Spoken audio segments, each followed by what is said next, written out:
So, Fallout 76. I do admit that while I have had the game since launch, and I've played it a decent chunk since launch, I can't help but be critical of it. I don't have a bias per se saying it's the greatest game ever. I can't, because it's not. But what it is a game that has the best community, like with the nicest general people in gaming right now. And certainly it's got its own bugs. Fuck. Yeah, it's got its own bugs, but as far as a value proposition as a finished product goes, I think now it's not too bad. It's certainly not something you would want to buy at full price by any stretch of the imagination, but if you see it on sale on Steam, I would say pick it up. It's a good way. You've got at least 40 hours of content there with just story content alone. And along with that, they've also added actual incentives to log on. They've added these daily runs, which are these instanced locations that you have to solve a issue, and you can deal, and it's really, really interesting.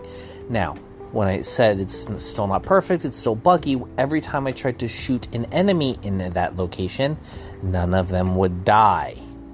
And you hit a wall when you have to eliminate a group of these things to finish the mission, which, by all intents and purposes, should not have taken too long, and it wouldn't have if I was actually able to kill them, which I wasn't, because Bethesda, it's not a bug, it's a feature. But aside from that little pain in the ass, other parts of the game are much more smoothed out. They've recently added a new level modulation, so like when you first go into an area, the things are closer to your level. If you've got a bunch of level 100s in an area, or 100 and above, level 100 enemies are going to spawn. And level actually doesn't necessarily indicate strength as much. A lot of enemies are similar to us. They might get a little bit more of a boost in terms of health, but it's the level 100 enemies don't seem to go down any harder than level 50 or 60 enemies, where 50 is max level. They also added a season, basically like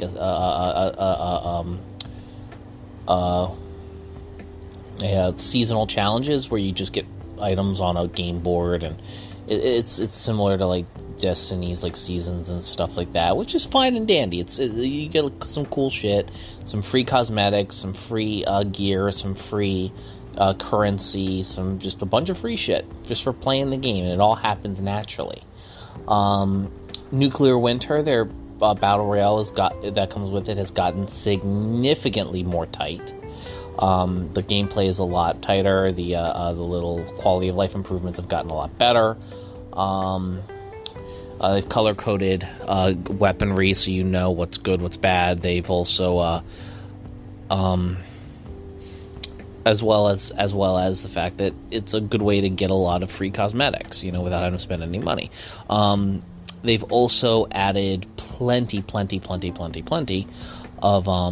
extra things in the world. Ever since Wastelanders, they actually have people you can talk to in the world, and now they're treating it like a legit live service game that has updates.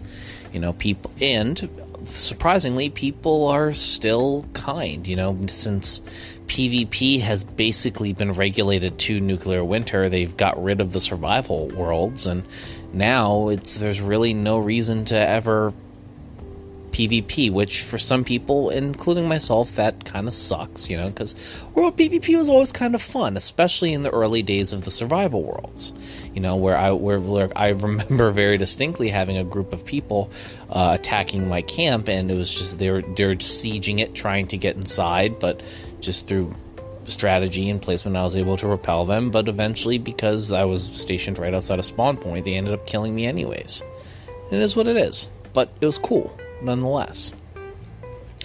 But that doesn't exist anymore, unfortunately, because the population counts in those worlds was relatively small, and it is what it is.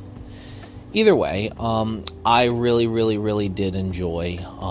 I really do enjoy the game, and if it's a very good value proposition. They give free shit out from the paid store every single day, every single week. There's always cool shit you can get for free, and honestly, the subscription is not really that mandatory at all. Like, yeah, like having a separate bank for your scrap is certainly helpful, but unless you're like there's really no reason to collect like old weapons that you're not using like on your character with there's not a reason to keep them.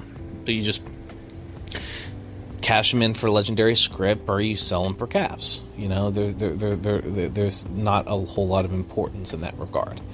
But I digress. I would highly consider picking it up on sale.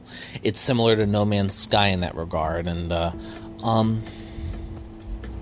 I like it. And honestly, if you like a Fallout feel, but you also want something a little more social and a little less like something that you can pick up quickly and put down quickly, like Destiny in that regard, but not Destiny, that's without all the space, pick up Fallout 76. I think it's redeemed itself enough for a purchase on a sale.